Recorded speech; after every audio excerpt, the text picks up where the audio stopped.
Welcome back to the deep dive. We're all about cutting through the noise, getting straight to the insights that really count. Especially if you're someone who, enjoys making sense of complex stuff, maybe in areas like financial trading, you're in the right place today.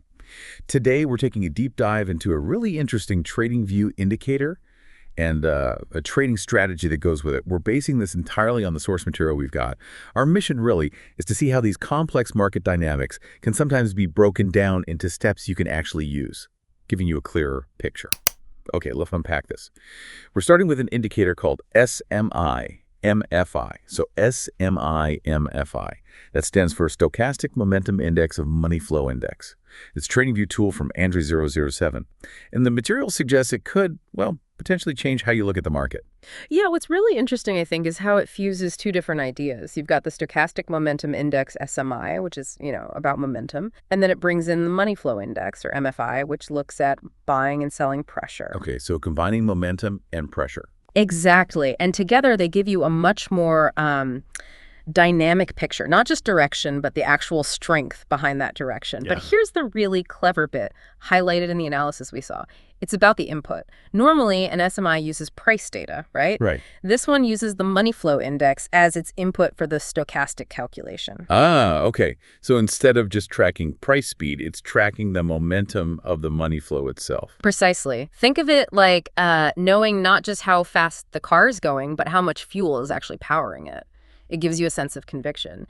Is this move backed by real money pressure, or is it just noise? That makes sense. Yeah. And when you actually look at it on TradingView, what do you see? I understand there's the main line, the SMI-MFI line itself. And alongside it, there's a second line. It's an 8-period moving average acting as a signal line. An 8-period average. And the interaction is key. When the main SMI-MFI line crosses above that signal line, the area between them turns blue. That's your bullish signal, visually. Yeah. And red if it crosses below, for bearish. Correct. Simple visual cue. And there's also a histogram involved, centrally located. Yes, there is. It basically shows the momentum difference between those two lines, the SMI, MFI, and its signal line. So how does that compare to something familiar, like, say, the Matsedy histogram? Is it a similar idea? It's a good comparison. It functions like a Matsey histogram in showing that difference, that momentum divergence or convergence. Yeah. But remember, the engine driving it is different. It's rooted in that momentum of money flow, not just price momentum like a standard Matsey. Got it. So it's giving you that conviction signal again. Exactly. Now let's talk signals. It does include the standard SMI fixed levels like plus 40 and minus 40. Those are there. Okay, fixed thresholds. But I gather there's more to it, something more adaptive. Here's where it gets really interesting, maybe. Yes, this is a key feature. The indicator introduces dynamic levels. Dynamic levels, so they move. They do. They adjust based on recent market volatility or conditions. They're not static lines on the chart. And how do they generate signals? It's quite specific. You get a sell dot, a little marker, when the SMI-MFI line first goes above the dynamic upper level. Okay, into overbought territory relative to recent action. Right, and then crosses back down below that dynamic upper level. That sequence triggers the sell dot. And the opposite for a buy dot. Below the lower dynamic level and then back up. Precisely. Crosses below the dynamic lower band, then moves back up across it. That gives you a buy dot. Okay, dots for crossing back from extremes. What are the diamonds I saw mentioned? Blue and orange ones. Ah, yes, the diamonds. Blue for buy, orange for sell. These appear for crossovers that happen within the dynamic range. So the main line crossing the signal line, but not necessarily after hitting an extreme level. Are those signals as reliable then? Well, this is an important point the source material makes very clear. These diamond signals, they aren't always considered the strongest signals. The analysis emphasizes that the most reliable ones, the ones you probably want to focus on more, are the dots. The ones that happen beyond those dynamic levels. Because that suggests a more genuine overbought or oversold condition has been reached and is potentially reversing. Exactly. It implies a potentially more significant turning point. Okay, so the SMI-MFI gives us these nuanced signals, especially the dots. But indicators often work better together, right? The analysis mentions combining it with something else. Yes, absolutely. To increase accuracy, the strategy pairs the SMI-MFI with another indicator, the pivot point supertrend, which was developed by Lonesome the Blue. Pivot point supertrend. Okay, what's its job in this strategy? Its role is quite simple but crucial. Trend direction. It helps make sure you're trading with the prevailing market trend. If the supertrend line is green, it indicates an uptrend. So you should primarily be looking for buy signals from the SMI MFI. And if it's red? Red means downtrend, so you filter your signals and focus only on the sell setups identified by the SMI MFI. It's like a traffic light for your trades. Green means go long, red means look short, keeps you aligned. Exactly. It helps avoid counter-trend trading, which can be, much riskier. All right, let's get into the nuts and bolts then. The specific rules for entering trades using this combination based on the material. Let's start with the short trade. Okay, for sure. First condition. The super trend must be red. You're in a downtrend. Check. Super trend red. Second, you wait for the SMI MFI line to go above its dynamic upper band. So it needs to show that overbought condition first. Yes. Then the third step is you need to see it cross back below its own signal line, the 8-period average. Okay, above dynamic band, then cross below signal line. Trigger confirmed. That's your trigger. You'd enter the short trade on the next candle after that crossover happens. And risk management. Stop loss.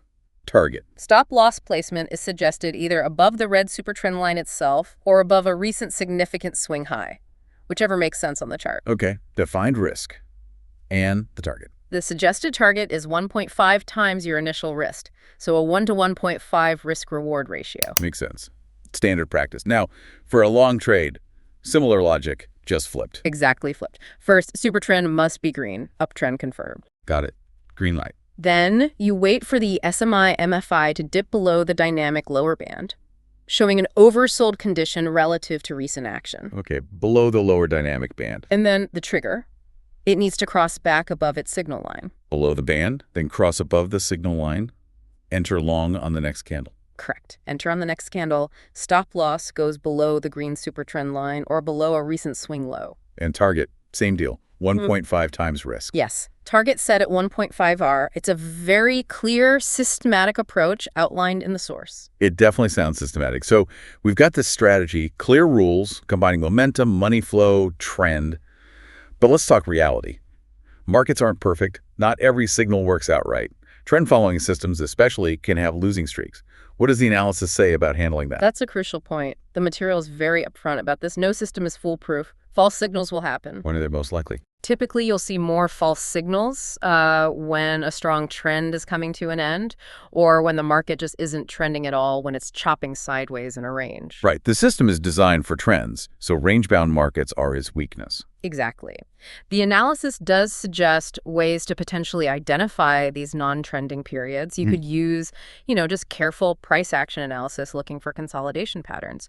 Or you could employ other indicators specifically designed for that, like the ADX to measure trend strength, or maybe the Arun oscillator to spot fading trends. Okay, so you can try to filter out potentially choppy periods. You can try, and this is heavily emphasized in the research, you cannot eliminate all false signals. It's just not possible. So if false signals are inevitable, what's the actual solution?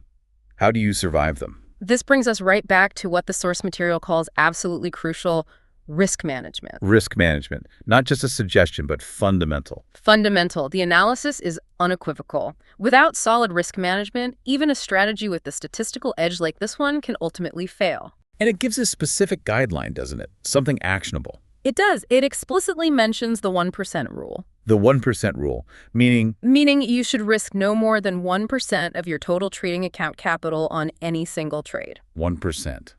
That sounds small, but it protects your capital over the long run. Precisely. It ensures that a string of losses, which will happen eventually with any system, doesn't wipe you out. It allows you to stay in the game. So it's not just about avoiding big losses, it's about endurance. Absolutely. It's about longevity. It lets your edge play out over a large number of trades. The source puts it starkly. Without proper risk control, even the best strategy can fail. It overrides everything else. It really shifts the focus, doesn't it? From just finding the perfect entry signal to managing the inherent uncertainty. That's the core message, I think. Risk management isn't just a safety net. It's an integral part of making the strategy work over time. It controls the impact of those inevitable losses. Okay, so let's recap briefly. We've explored this SMI MFI indicator, how it uniquely uses money flow index for its stochastic calculation. Right, combining momentum and money flow conviction. We looked at its dynamic levels for potentially stronger signals, especially the dots indicating reversals from extremes. And how pairing it with the pivot point supertrend helps align trades with the larger trend. We walk through the specific entry rules, stop-loss placement, and the 1.5R target for both long and short trades. A very systematic approach. But underpinning it all, the absolute necessity of risk management, exemplified by that 1% rule, recognizing that false signals are part of the game. It's the foundation. Without it, the rest potentially crumbles under pressure. Which leads to a final thought, maybe something for you to consider beyond just trading. If we accept that even sophisticated tools and strategies like these will produce false signals, that uncertainty is always present. How does truly internalizing the principles of risk management change how you approach information, decisions, and uncertainty in any complex field, not just the markets? How does managing the downside fundamentally alter your path forward?